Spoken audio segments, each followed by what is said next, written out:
बिस्मिल्लाहिर्रहमानिर्रहीम। अस्सलाम वालेकुम मेरी प्यारी प्यारी दोस्तों को, मेरी प्यारी सी सहेलियों को मेरा प्यारा सा सलाम। मेरा नाम है शानज़े और आप देख रही हैं शानज़े मेहंदी डिज़ाइन। आज की क्लास में मैं एक नॉर्मल स्टाइल का ही डिज़ाइन बनाने जा रही हूँ, लेकिन उसमें कुछ हम नई चीज़ें सीखेंगे, वो आपको बताऊँगी। और आपने यही जो डिज़ाइन है इसी डिज़ाइन को ट्राई करना है। बहुत आसान है, बिल्कुल भी मुश्किल नहीं है। हम लोग अक्सर क्या करते हैं, जो हमारा जो रिस्ट वाला एरिया होता है, यानी कि हमारी जो कलाई होती है और उससे ऊपर का जो थोड़ा सा एरिया होता है, जब भी हम वहाँ पर चेक्स बनाते हैं तो आपने देखा होगा कि अक्सर लोगों के चेक्स या तो टेढ़े मेढ़े होते हैं या उनके बॉक्स इक्वल नहीं होते। एक तो प्रैक्टिस की कमी होती है, लेकिन उसके साथ साथ जो कमी होती है वो किस चीज़ की होती है कि आपको कुछ टिप्स जो बताई गई होती हैं आप उनको फॉलो नहीं करते। अब अलग से एक स्क्वायर बॉक्स बनाकर उसमें चेक्स बनाना और इस तरह से किसी के हाथ के ऊपर चेक्स बनाना, थोड़ा सा उसमें डिफरेंस है, बिल्कुल भी ज़्यादा नहीं है। अगर आपने उस तरह से प्रैक्टिस की है तो मुमकिन ही नहीं है कि आपको ये वाले जो चेक्स हैं ये आपको किसी भी हथेली या हाथ पे बनाना मुश्किल हो। बेसिकली अगर आप देखें तो हमारा जो हाथ है उसमें हमारे पास कितने पोर्शन होते हैं? तकरीबन 3 पोर्शन होते हैं। फिंगर का पोर्शन होता है, हथेली का पोर्शन होता है और उसके बाद जो रिस्ट से स्टार्ट होकर हमारे एल्बो तक जाता है वो। हमें इन 3 पोर्शंस पर जो है वो डिज़ाइंस बनाने होते हैं, ठीक है। अब तीनों पोर्शंस में क्या होता है कि जब हम डिज़ाइंस बनाते हैं, यानी इन 3 हिस्सों में जब हम कोई भी डिज़ाइन बनाते हैं तो तीनों जो हिस्से हैं वो थोड़े से मुख्तलिफ हैं। चाहे अगर आप किसी को लगाते हैं तो वो बैठने के हवाले से भी है कि आप कहाँ पर ज़्यादा इजी होते हैं। अगर देखा जाए बैठने के लिहाज से देखा जाए कि आप जब किसी के मेहंदी लगाते हैं तो वो हाथ का कौन सा हिस्सा है जब आप वहाँ पे मेहंदी लगाते हैं तो बहुत इजी महसूस करते हैं। एक तो एल्बो वाला हिस्सा, यानी जो एल्बो की स्टार्टिंग वाला हिस्सा होता है। दूसरा फिंगर्स वाला, जब वो बिल्कुल एंड पे होता है ना तो आप वहाँ बड़ी आसानी से लगा सकते हैं। जो हथेली वाला हिस्सा होता है थोड़ी बहुत मुश्किल होती है, और जो हमारा ये जो अंगूठा है उस पर सबसे ज़्यादा मुश्किल होती है। तो इसी तरीके से ये जो 3 पोर्शन मैंने आपको बताया, इसमें सबसे ज़्यादा मुश्किल मेहंदी लगाना यानी डिज़ाइंस जो बनाना है वो कौन से हिस्से पर होता है? फिंगर्स पे। फिंगर्स पे आपको मुश्किल होता है। रिस्ट वाला हिस्सा या जो एल्बो तक वाला हिस्सा है उस पर आप बड़ी आसानी से लगा लेते हैं क्योंकि वो ओवरऑल तकरीबन एक साइज़ होता है। लेकिन जो हथेली वाला एरिया आता है उसमें भी थोड़ा सा आपको एडजस्टमेंट करनी पड़ती है। लेकिन जो फिंगर्स है चूँकि वो एरिया कम है, वहाँ पर थोड़ी सी और ज़्यादा प्रॉब्लम होती है। तो आज जो हम डिज़ाइन बनाने जा रहे हैं उसके लिए मैं यहाँ पर एक यूज़ कर रही हूँ अपनी ही प्रैक्टिस रीयूजेबल एक शीट। इस तरह से ये एक मैंने प्रिंट करवाया हुआ है, ठीक है, जिसमें सिर्फ आपके पास एक रिस्ट का एरिया और एल्बो से थोड़ा सा नीचे एरिया जो है वो आपको शो होगा। अच्छा जी, हम ये बनाएंगे। इसमें मैं आपको बताती चलूँ कि जो डिज़ाइन आज हम बनाने जा रहे हैं बहुत ही अच्छा, बड़ा ही ज़बरदस्त किस्म का है, वो मैं आपके साथ शेयर करूँगी। तो आज जो हम डिज़ाइन बनाने जा रहे हैं वो चेक्स, बेसिकली चेक्स के ऊपर ही है कि आप वहाँ पर गए। अब देखें, हम लोग जब चेक स्टार्ट करते हैं तो अक्सर इस पोर्शन में, हालांकि चेक्स बनाना सबसे आसान काम है, तो मैं आज जो डिज़ाइन बनाने जा रही हूँ वो बेसिकली हमारा जो है रिश्ते है, तो मैं उसमें जो हमारे नॉर्मल स्टाइल के एलिमेंट्स हैं वही यूज़ करूँगी। यहाँ पर मैं सबसे पहले एक अपना फ्रिल वाला जो फ्लावर है वो लूँगी। ये हमारे डिज़ाइन का स्टार्टिंग पॉइंट है, यानी जहाँ पर हम ये सोचते हैं कि हमें अपना डिज़ाइन कहाँ से स्टार्ट करना है या हमें कौन सा एलिमेंट, कौन सा फ्लावर पहले बनाना है, तो ये हमारा है स्टार्टिंग पॉइंट। यहाँ मैं बनाने जा रही हूँ आपके सामने फ्रिल वाला फ्लावर, ठीक है जी। पहले हम बनाएंगे फ्रिल वाला फ्लावर, फिर उसके बाद इसके ऊपर हम किस चीज़ की लेयरिंग कर लेंगे? यू शेप फ्लावर की फिर जो है लेयरिंग कर लेंगे, या आप बोल लीजिए कि हाफ सर्कल की लेयरिंग, ठीक है जी, क्योंकि हमें थोड़ा सा इन डिज़ाइंस को डेकोरेट करना है। तो इस तरह से हम बना लेंगे। बहुत ही आसान है, बिल्कुल भी मुश्किल नहीं है, ठीक है जी। इस तरह से हमने इसके फ्लावर्स बना लिए। उसको मज़ीद खूबसूरत करने के लिए सेंटर में हम उनके डॉट्स डाल रहे हैं, ठीक है जी। इस तरह से हर फ्लावर के सेंटर में। अच्छा जी, इसको मज़ीद खूबसूरत करने के लिए जो इसके आउटर कॉर्नर हैं उनको हम बोल्ड कर लेंगे। अच्छा, बोल्ड क्या करते हैं, थोड़ा सा जो मोटा कर देते हैं। अब अगर आप डायरेक्ट नहीं कर सकती तो आपने क्या करना है, इस तरह से आउटलाइन बना लेनी है सबसे पहले फ्लावर्स की। तमाम जो फ्लावर्स हैं ये बिगिनर्स के लिए है, ठीक है। देन इसको फिल कर लेंगे। इससे थोड़ी सी ये होती है कि नीटनेस रह जाती है। हाँ, थोड़ा सा आपका टाइम होता है कि टाइम लगता है, मतलब अगर आप कहें कि इससे मेरी स्पीड पे फ़र्क पड़ेगा, तो चूँकि आप सीख रही हैं तो आपको तमाम तर एलिमेंट्स को थोड़ा सा टाइम देना है। तो स्पीड आपकी स्टार्टिंग में एकदम से उछल के तेज़ नहीं होगी, उसके लिए थोड़ी सी ये जो चीज़ें हैं ये आपको देखनी है। ठीक है जी, इस तरह से। तो ये मैंने बना लिया फ्लावर। अब इसके दोनों तरफ राइट और लेफ़्ट साइड पे मैं क्या बनाने जा रही हूँ, मैं अपने फ्रिल वाले फ्लावर बनाने जा रही हूँ। ठीक है जी, इस तरह से मैंने फ्रिल वाले फ्लावर बना लिए। और फ्रिल वाले फ्लावर में क्या होता है, हमेशा याद रखें, मेरी जो अपनी आदत है वो यही है कि मैं सेंटर से स्टार्ट लेती हूँ, ठीक है, या सेंटर तक ले जाती हूँ, क्योंकि एंगल कुछ ऐसा होता है मेरा कि पूरा ओवरऑल सर्कल की सूरत में चलना थोड़ा सा मेरे लिए मुमकिन नहीं होता। आप खुद भी जब ट्राई करेंगी ना तो आपको ये चीज़ ऑब्जर्वेशन में आएगी, आपको खुद ही आइडिया होगा कि ये वाकई ऐसा ही होता है। ठीक है, या अगर आप लोग को फील होता है कि जी नहीं आप इस तरफ से देखें, अब जब मैं उस तरफ बना रही थी तो मैंने हाफ हाफ करके बनाया, लेकिन इस तरफ से मेरा एंगल ऐसा है कि मुझे हाफ हाफ बनाने की ज़रूरत महसूस नहीं हुई। ठीक है जी, यहाँ पे हम फ्रिल वाला फ्लावर बना लेंगे इस तरह से। अब यहाँ पर आप देखें, अगर किसी का एक्चुअल हैंड होगा तो वो क्या होगा कि ये जो हाफ फ्रिल वाला फ्लावर है ये उसके दूसरी तरफ चला जाएगा, लेकिन यहाँ एक्चुअल नहीं है तो मैं इसको एक्चुअल शो करने के लिए इस तरह से कर दूँगी। ठीक है जी, ये हो गया। इनके ऊपर हम थोड़े से डेकोरेट करेंगे मज़ीद डॉट्स लेकर। ठीक है, ये मैंने इनके ऊपर डॉट्स लगा लिए। अब हमने क्या करना है, अब हमने ये करना है कि रिस्ट तक तो हमने ले लिया, अब हमें ये जो पोर्शन मिला है इसको हमने चेक्स से फिल करना है। लेकिन नीचे जब भी हम किसी भी एरिया में किसी भी पोर्शन में चेक्स बनाते हैं तो याद रखें कि एक सरहद या एक आउटलाइन या एक बॉर्डर लाइन आपको ज़रूर बनानी होती है। क्या मतलब होता है बॉर्डर लाइन का, कि आपको ये डिसाइड करना है कि मैंने इस एरिया में इतने एरिया में मैंने चेक्स बनाना है। अगर आप इसको खुला छोड़ देंगे और पहले ही चेक बना लेंगे तो वो अच्छे से नहीं बनेंगे, मतलब पता ही नहीं है कि आपका एंड पॉइंट क्या है, तो फिर आप खुद सोच लीजिए कि क्या बनेगा। तो मेरा जो एंड पॉइंट है बेसिकली मैं ये ले रही हूँ। ठीक है, इस तरह से वी शेप में ये मेरा एंड पॉइंट है। ठीक है जी, तो ये मैंने सेलेक्ट किया कि ये वाला जो एरिया है इसमें मैंने चेक्स बनाने। अब चेक्स बनाने के लिए आपको पता है कि चेक्स में बेशुमार डिज़ाइंस हैं। आप इजीएस्ट पहले ले, जब प्रैक्टिस कर रही हैं सीख रही हैं तो सबसे पहले आसान से चेक्स बनाएं, क्योंकि चेक्स में सबसे पहली चीज़ होती है चेक बॉक्स को इक्वल बॉक्स यानी इक्वल बॉक्स बनाना। क्या चीज़, बराबर एक जैसे same to same equal size के बॉक्स बनाना, उसको डेकोरेट करना वो सेकंड स्टेप आता है। ठीक है जी, तो हम सबसे पहले क्या करेंगे, हमेशा याद रखें कि कोई भी एरिया हो उसमें कोशिश करें कि पहले सेंटर से इस तरह से लाइन लगाएं। जैसे मैं इसका सेंटर ले रही हूँ, अक्सर आपने देखा होगा मेरी जो मतलब काम करने का ये लगाने का मैं इस तरह से करती हूँ ताकि इक्वल। अब मैं इसके दोनों तरफ जब मैंने दो हिस्से बना दिए इसके, तो अब मैं जाकर इनको इक्वल पार्ट्स में डिवाइड करूंगी, मजीद एक इस तरफ लगाऊंगी और इस तरफ। अच्छा, अब क्या है, अगर आप सीख रही हैं और आप डायरेक्ट शुरू हो जाए तो आपको इस चीज़ का खतरा है कि मेरे से कोई मतलब बड़ा हो जाएगा, लाइन कोई छोटी हो जाएगी, यानी फासला जो डिस्टेंस है वो कम या ज़्यादा हो जाएगा। तो उसके लिए हम सबसे पहले, आपको पता है कि सहारे लेते हैं रेफरेंस। तो रेफरेंस के लिए मैं डॉट्स को जो है एज अ रेफरेंस यूज़ करूँगी, डॉट को। तो यहाँ जैसे मैंने किया कि मैंने इतने फासले पर एक लाइन लगानी है, सेकंड मैंने इतने फासले पर, थर्ड मैंने इतने फासले पर। ठीक है, ये देखिए ये मैंने डिसाइड कर लिया, ये मैंने 3 डॉट्स आपको नज़र आ रहे हैं ना, ये लगा लिए। ठीक है, इसी तरह इसके ऑपोजिट पे मैंने यहाँ पे भी लगाया, इसी तरह से मैंने इधर भी लगा लिया।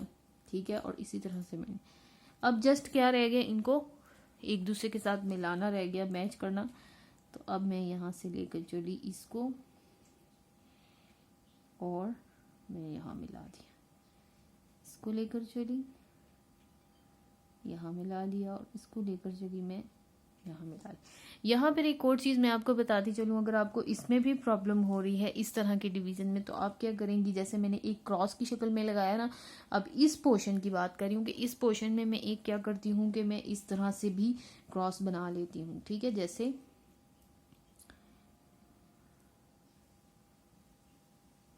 इस तरह से। ठीक है, तो यहाँ पे भी मैंने बना लिया, यहाँ मैंने क्रॉस कर लिया। अब जाके मैं इनकी डिवीज़न करती हूँ, ये मैंने यहाँ पे डॉट लगाया, यहाँ भी डॉट लगा लिया।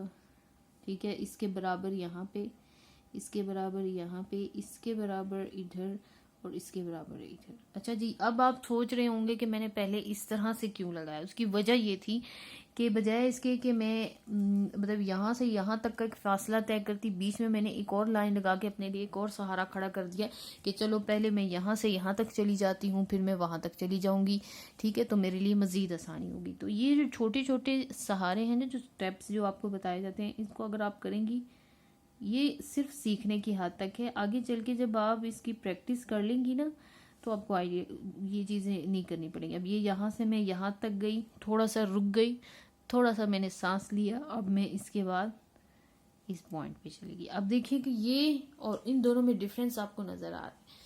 अगर आप क्या करेंगे, उस तरह से करेंगी, उस तरह से भी हो जाएगा। इस तरीके से अगर आप पहले क्रॉस की शक्ल में एक लाइन लगाएंगी तो वो बहुत आसानी से हो जाएगा, ठीक है जी। तो इस तरह से आपने कर लिया। अब बारी आती है इसको दूसरी डायरेक्शन में क्रॉस करने की। उनमें क्या है कि अब आपने वहाँ पे भी डिसाइड करना है कि मैंने इक्वल पार्ट्स में डिवाइड करना है। तो उसके लिए सबसे पहले अगेन आप क्या करेंगी कि जैसे मैं कहती हूँ कि मुझे इतना बॉक्स चाहिए, 1 मैंने डॉट लगा लिया, ठीक है। अब ये सेंटर वाली लाइन पे मैं एक डॉट लगा लूँगी और एक यहाँ, ठीक है। इसी तरीके से क्या करूँगी मैं, एक इधर डॉट और ये इसके साथ मैच, ठीक है जी, और ये ठीक है। अब मैं सबसे पहले जो मैंने यहाँ पे लगाया था, मैं इसके साथ इसको क्रॉस करूँगी और आऊँगी यहाँ तक, रुकी मैं। अब यहाँ से मैं नीचे। अच्छा, ये जो डॉट आपको नज़र आ रहे हैं ना, ये बड़े नज़र आ रहे हैं। ये मैं सिर्फ आपको दिखाने के लिए कर रही हूँ। बहुत लाइट सा डॉट लगाना है, इतना कि सिर्फ आपको फील हो कि मैंने इसको एज अ रेफरेंस यूज़ करना है, ठीक है। अब इसको, ये जो डॉट है, इसको मैं इसके साथ मिला लूँगी। और एक गेम होती है टिक क्रॉस, उसमें यही होता है, चेक्स बनाए जाते हैं और वो किया जाता है। तो बस बिल्कुल इसी तरह से है, ये देखिए इस तरह से। हम लोग अक्सर ये जो एंड वाला पोर्शन होता है ये छोड़ देते हैं। तो ये काम भी आप नहीं करना। एंड जो है ना, जो कोना होता है, उसको भी अच्छे से डेकोरेट करना है। फिर हमारा आ जाता है ये वाला पोर्शन। इसको मैं यहाँ से डॉट लगा रही हूँ, यहाँ पे लगा रही हूँ और यहाँ पे। देखिए, इससे आपको थोड़ा सा आइडिया हो जाएगा कि इसका और इसका कितना डिस्टेंस है, दोनों बॉक्स का। तो इसको मैं ले आती हूँ यहाँ, थोड़ा सा रुक लेते हैं, सांस लेके फिर अपनी दूसरी मंजिल की तरफ चले जाते हैं। ज़रूरी नहीं है कि आप अगर सीख रही हैं तो आप यहाँ से क्लाइन उठाएं बीच में रुके बगैर आप वहाँ तक जाएंगी। थोड़ा सा मुश्किल होता है, जितना बड़ा डिस्टेंस होता है उसको कवर करना उतना मुश्किल होता है। तो इस चीज़ की आसानी के लिए आपने ये काम कर लेना है। जैसे अब ये मेरे लिए छोटा सा एरिया था तो मैंने आसानी से कर लिया, ये मज़ीद छोटा था तो मज़ीद, लेकिन जितना बड़ा होता जाएगा उसमें थोड़ी सी आपको प्रॉब्लम होगी। इसीलिए मैंने आपको बताया कि आप डॉट्स लगाएंगी तो पहले अब यहाँ से यहाँ तक जाएंगी, फिर यहाँ से यहाँ तक जाएंगी, तो वो ईजिली हो जाएगा। अब हमने इसको कर लेना है डेकोरेट कैसे करना है, बहुत सारे डिज़ाइंस हैं, लेकिन हम जो है यहाँ पर कौन सा यूज़ करेंगे यहाँ पर मेरी कोशिश है कोई सिंपल सा यूज़ कर लेते हैं। यहाँ पर हम कर्व्स वाला यूज़ कर लेते हैं। मैं सेंटर से स्टार्ट ले रही हूँ, आप बेशक एक तरफ से यूज़ कर लें, इस तरह से जो कर्व्स होते हैं ना उनको। अब बॉक्स के अंदर जब आप उनको डेकोरेट कर रही होती हैं ना, एक बात याद रखें कि आपने जो डिज़ाइन सेलेक्ट किया है उन बॉक्स को डेकोरेट करने के लिए, उसको देख के अपने बॉक्स का साइज़ बनाएं। जैसे कि अगर जैसे ये मैं इन बॉक्स को डेकोरेट कर रही हूँ, मुझे आइडिया है, मुझे पता है कि अगर मैं इनको मज़ीद अंदर से इस तरह से कर्व्स बनाऊंगी, तो अगर मैं इससे छोटा बॉक्स बनाऊंगी तो मुझे और ज़्यादा मुश्किल होगी अंदर से डेकोरेट। जितना थोड़ा सा साइज़ बड़ा होता है ना बॉक्स का, उतना अच्छे से हम उसको जो है डेकोरेट कर सकते हैं ऐसे डिज़ाइन से जो कि अंदर से फिलिंग होती है। या कोई भी कुछ डिज़ाइन ऐसे होते हैं जिनमें चेक बॉक्स के अंदर फ्रिल बने हुए होते हैं, फ्रिल वाले फ्लावर होते हैं। उस सूरत में आप क्या करेंगी कि बड़े बॉक्स बनाएंगी। लेकिन जिन बॉक्सेस में क्या होता है कि सिंपल से होते हैं, उसमें अगर आप छोटे साइज़ के भी बना लेती हैं तो चल जाता है, वो कोई इशू नहीं होता। जैसे एक बॉक्स फिल होता है, एक खाली होता है, एक फिल होता है, एक खाली होता है, इस तरह के भी होते हैं, ठीक है। तो आप इसको इस तरह से बना लेंगी, बहुत ही आसान है, ठीक है, बिल्कुल भी मुश्किल नहीं है। आपने इस तरह से इनको फिल कर लेना है। ये जो बॉक्स है चेक बॉक्स बनाना, इसमें आपकी स्पीड भी जो है मतलब तेज़ हो सकती है। स्पीड कैसे तेज़ होती है, स्पीड का मैंने आपको बताया था कि इजी से इजी एलिमेंट्स की खूब सारी प्रैक्टिस कीजिए, जब आपको याद हो जाएंगे ज़ुबानी बगैर देखे बनाना। अच्छा जी, तो उतना ही मज़ा आएगा करने में। तो इस तरह से हम इनको कर लेते हैं डेकोरेट। तो मैंने क्या कर लिया है कि इनको चेक बॉक्स को कंप्लीट कर लिया है। अब मैं इनको मज़ीद डेकोरेट करूँगी। वो कैसे डेकोरेट करूँगी, चाहे तो आप इसके अंदर डॉट्स लगा लें, चाहे तो आप इसके अंदर फना लगा लें, फ्लावर को, इतनी सारी चीज़ें हम कुछ भी कर सकती हैं। मैं जो है मैं क्या करूँगी, मैं जो एक तो जहाँ पे ये ज्वाइन हो रहे हैं उनमें डॉट्स लगाऊँगी, ठीक है, यहाँ पर ये देखें। और यहाँ पे जो डॉट्स लगे होते हैं उनका साइज़ अक्सर आपने नोट किया होगा कि बड़ा ही होता है। तो डॉट के हवाले से भी आपको बताया गया है कि किस तरह से आपने इक्वल साइज का डॉट जो है वो बनाना है। छोटे से छोटा एलिमेंट जब हम उसको इग्नोर करते हैं ना और उसको सीखने की कोशिश नहीं करते ये सोच कर के वो बहुत आसान है, तो हमारा जो डिज़ाइन होता है ना मेहंदी का, जब हम बना रहे होते हैं, अगर वो एक छोटा सा एलिमेंट अच्छा खूबसूरत नहीं बना होगा तो क्या होगा कि हमारी जो मेहंदी है उतनी ही इफेक्ट करेगी, यानी उतना वो जो एक छोटा सा दाग भी होता है वो फिर पूरे डिज़ाइन का सत्यानाश कर देता है, ठीक है। सो आपने क्या कर लेना है कि ये सीख लेना है इसको, जैसे जैसे मैं आपको बताती जा रही हूँ। ये बहुत ही खूबसूरत डिज़ाइन है और जब आप चेक्स के हवाले से इसकी प्रैक्टिस करेंगी तो बहुत अच्छे से हो जाएगा, ठीक है। तो इस तरह से आपने डॉट लगा लेना है। मैंने जहाँ पे ये क्रॉस कर रहा था वहाँ पे डॉट लगा दिया। इसके बाद अब आपको नज़र आ रहा है ना कितना खूबसूरत लग रहा है चेक। अब मैंने आपको बताया कि ये किस तरह से आप इक्वल पार्ट्स में कर सकते हैं। 2 तरीके बताए थे, दोनों, यानी पहले आपने क्रॉस में हाफ कर लेना है, उसके बाद आपने उसके डॉट्स लगाकर इक्वल डिसाइड कर लेना है कि मैंने कहाँ तक कितने साइज का बॉक्स बनाने हैं, ठीक है। अब हम इसको थोड़ा सा मज़ीद डेकोरेट कर लेते हैं। यहाँ मैं इसकी डबल आउटलाइन कर लेती हूँ, ठीक है, इस तरीके से, ठीक है जी। और इसको मैं कर लेती हूँ फिल, सॉलिड लाइन बना लेती हूँ यूँ, ठीक है, इस तरह से।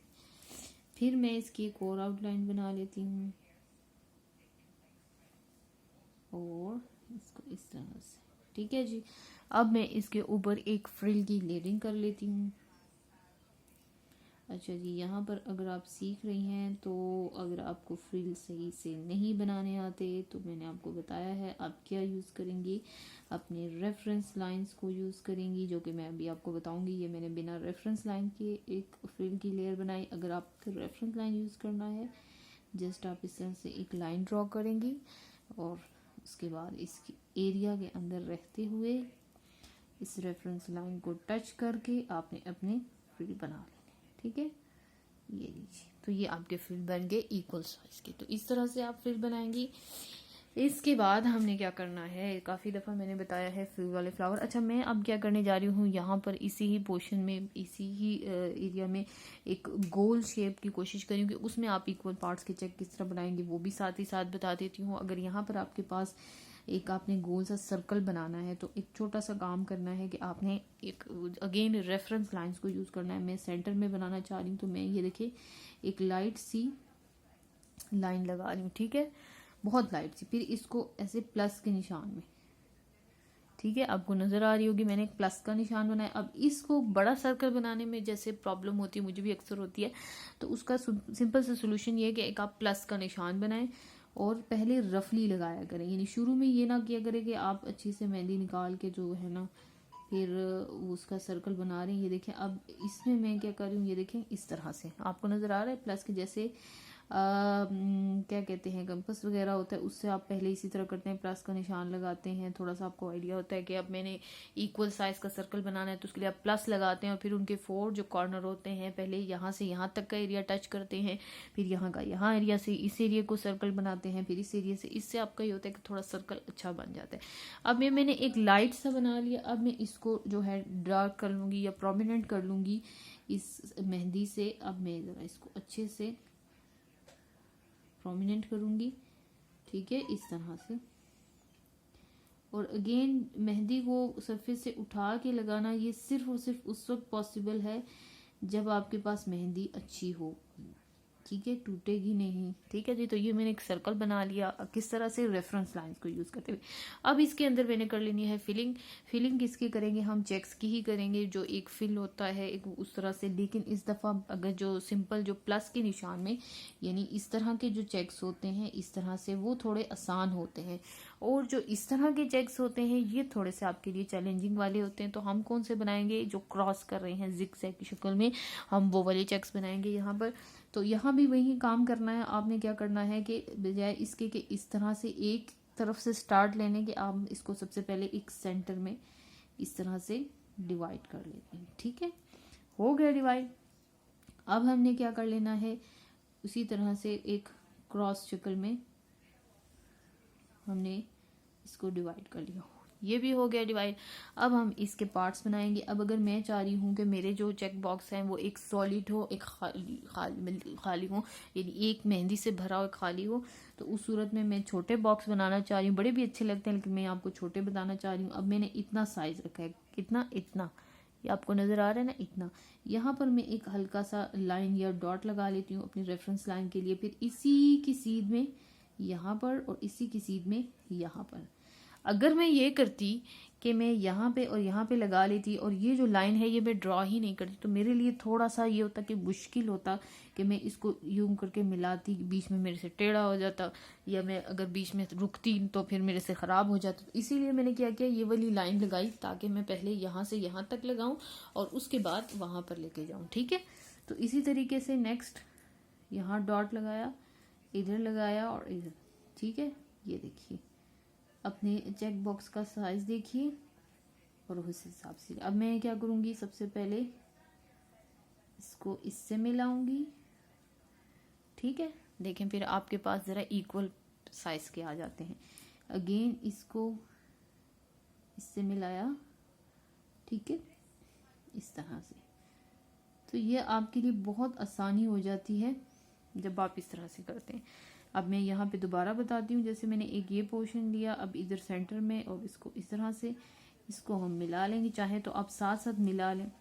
ठीक है, फिर मैंने यहाँ डॉट लगाया, फिर यहाँ लगाया, फिर यहाँ लगाया, अब मैंने साथ लगाया। लेकिन देखें जैसे जैसे फासला कम होता जा रहा है, आप अगर रेफरेंस लाइन का इस्तेमाल डॉट का ना यूज़ करें, देखें जैसे मैं डायरेक्ट कर रही हूँ तो वो फिर क्योंकि कम होता जा रहा है ना, आपको लाइन जो है वो कम खींचनी पड़ रही है, तो उसमें आपको इतना प्रॉब्लम नहीं है। अब हम क्रॉस में भी इसी तरह करेंगे, यहाँ दिया, ठीक है, एक डॉट यहाँ लगा लेंगे और एक यहाँ। तो इस तरह से मैं इसको क्रॉस करूँगी। ठीक है, फिर मैंने यहाँ पे लिया, इसको पहले मैं इससे मैच कर लूँगी और इसके लिए मैं फिर बीच में अगर आप थोड़ा सा रुक जाएंगे ना तो इसमें कोई गलत बात नहीं है। ठीक है, बल्कि थोड़ा सा सांस लेके करेंगे तो आपको क्या कहते हैं ना, आपको एक रेस्ट सा मिल जाएगा, तो आप फिर से फ्रेश होकर, जैसे मैं यहाँ रुकी और यहाँ से मैंने फिर स्टार्ट ले ली इस तरह से। ठीक है, तो ये बड़ा आसान है। अब मैं डायरेक्ट बना लेती हूँ इस तरह से। जब आपको प्रैक्टिस हो जाएगी ना, फिर आपको ये डॉट्स लगाने की ज़रूरत भी नहीं है। फिर आप अगर एक तरफ से एक तरफ से भी स्टार्ट लेंगी तो वो भी हो जाएगा। तो ये मैंने बना लिया। अब क्या कर लेना है, हमने इसको फिल करना है। फिल करने के लिए क्या है कि अगर आप इसको फिल करते हैं, जैसे ये कौन से वाले चेक्स हैं, ये इस तरह से हैं, ये देखिए ये वाले क्रॉस जो होते हैं जिगजैग वाले, ये वाले चेक्स हैं। ठीक है, अब अगर आपके पास इस तरह से चेक हो तो आप जो एक बॉक्स फिल होता है उसके आप इस तरह से जो है फिलिंग करेंगे। अगर आपके पास इस तरह प्लस वाले होंगे तो उनकी फिलिंग आप इस तरह से इस डायरेक्शन में करेंगी। जैसे हमारे पास ये है तो हम क्या करेंगे कि इस तरह से, इस तरीके से हम इसकी फिलिंग करेंगे। कैसे, जैसे ये एक बॉक्स है, इसको मैं फिल कर रही हूँ, एक मैंने खाली छोड़ा इस लाइन को, फिर सेकेंड लाइन मेरे पास ये वाली आती है, तो इसमें मैंने फर्स्ट वाला फिल किया, जो फिल किया था उसके नीचे वाला मैंने खाली छोड़ा, और जो मैंने खाली छोड़ा हुआ है उसके नीचे वाले को मैंने फिल किया, देन लास्ट वाला। ठीक है, फिर उसके बाद ये डायरेक्शन, मेरी कौन सी डायरेक्शन चल रही है, ये वाली, फिर मेरी कौन सी, ये। ठीक है, इसमें हम अक्सर गलती करते हैं, ये डायरेक्शन चल रही है, बजाय इसके कि मैं यूं फिलिंग करूं, मैं क्या कर रही हूँ, मैं ऐसे फिलिंग करूँ, इससे हमारे पास आता है। अब इसके बाद लास्ट वाला, उसको भी फिल करेंगे हम इस तरह से। फिलिंग का तरीका मैंने बताया हुआ है, इस तरह से पहले आपने बॉर्डर करने हैं। जब आपको आदत हो जाती है, यानी आप सीख जाते हैं, फिर आप इस तरह से भी फिलिंग कर सकते हैं कि वो नीटनेस लाने के लिए आपको ये सारे स्टेप्स फॉलो करने पड़ते हैं। एक दफ़ा जब आप सीख जाते हैं तो आपको एक्सपीरियंस हो जाता है। जैसे मैं आपको बताऊं कि आप कुकिंग करते हैं और कुकिंग में जब आप सीख रहे होते हैं तो आप स्पून्स को लेते हैं और उस तब हिसाब किताब से इतने चम्मच और आधे चम्मच, लेकिन जब आपको प्रैक्टिस हो जाती है तो आप इधर बात कर रहे होते हैं, मुंह आपका उधर होता है और आप इधर मसाले डाल रहे होते हैं, तो आपको आइडिया होता है कि मैंने जो लिया है वो इतना ही है या इस हिसाब से मुझे इतना ही डालना है। वो एक्सपीरियंस हो जाता है ना, वो तभी मुमकिन है। ठीक है, तो ये इस तरह से इसकी फीलिंग हो गई। तो ये हम इस डायरेक्शन में चलेंगे। अक्सर लोग ये गलती बहुत ज़्यादा करते हैं, तो इसका बहुत अच्छा सा सिंपल सा सॉल्यूशन है ये। ठीक है, आपने क्या कर लेना है, इसको इस तरह से करना ये। तो बड़े मज़े का है ये काम, बड़ा मज़ा आता है, बहुत ही सिंपल सा है। और ये चेक्स जो हैं ये बहुत ज़्यादा तकरीबन हर स्टाइल में यूज़ होते हैं इस तरह से। ठीक है, ये ठीक है जी, ये मैंने बना लिए। मैं जो इसके या फिर मैंने सिखाने के लिए आपको लगाए थे मैं वो रिमूव कर देती हूँ। ठीक है, इस तरह से।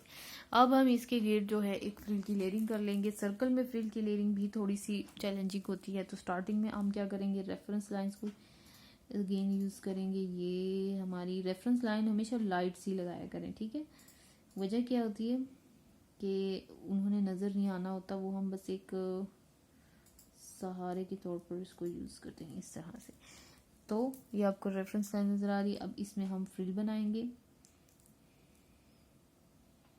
इस तरीके से। ठीक है, जिस साइज़ की भी आपको फ्रिल चाहिए, छोटे चाहिए तो थोड़ा सा करीब बनाइए, बड़े चाहिए तो इस तरह से दूर बना लीजिए। तो इसको इस तरह से आप फिल कर लेंगे।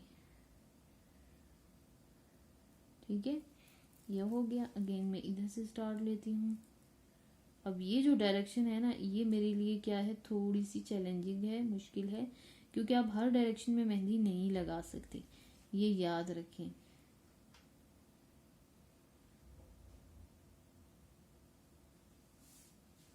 इस तरह से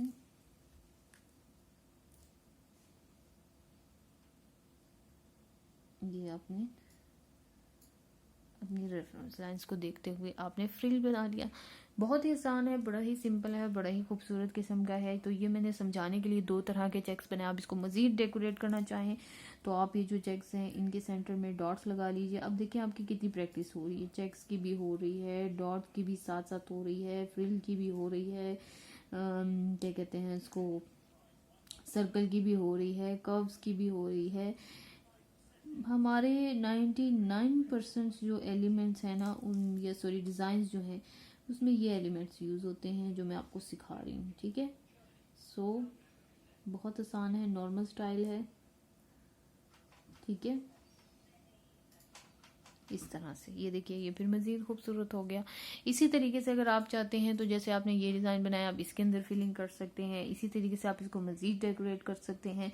इसके बाहर अगर मैं डॉट लगाना चाहूँ तो इस तरह से हम इसको बाहर से भी डॉट लगाकर मज़ीद डेकोरेट कर सकते हैं। सो ये डिज़ाइन आपने जैसे देखा कि मैंने बनाया, इसी तरीके से आपने बनाना है। इसकी प्रैक्टिस करनी है, इसकी पिक्चर्स जो है वो हमारे ग्रुप में शेयर करनी है। आपने बताना है कि कहाँ पर आपको क्या प्रॉब्लम फेस करना पड़ रहा है। जैसे जैसे मैंने स्टेप बताए हैं, अगर आप उसी तरीके से इन चेक्स की डिवीज़न करेंगी तो सवाल ही पैदा नहीं होता कि आपको कोई प्रॉब्लम फेस करनी पड़े। ठीक है जी, तो आपने क्या करना है, ये डिज़ाइन ट्राई करना है, मेरे साथ शेयर करना है, इसकी पिक्चर बताना है मुझे कि आपका जो चेक का प्रॉब्लम था वो कहाँ तक सॉल्व हुआ। इंशाल्लाह अगली क्लास में मुलाकात होगी, तब तक के लिए अल्लाह हाफिज़।